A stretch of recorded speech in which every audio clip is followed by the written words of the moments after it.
छुए त बदन के देखो ना कटन के चादरा बिछा दिहनी बलम जी मन पिघला दिहनी पलंग पर झुलुहा झुला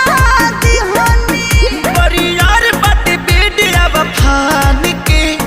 फान के फान के टूट जाए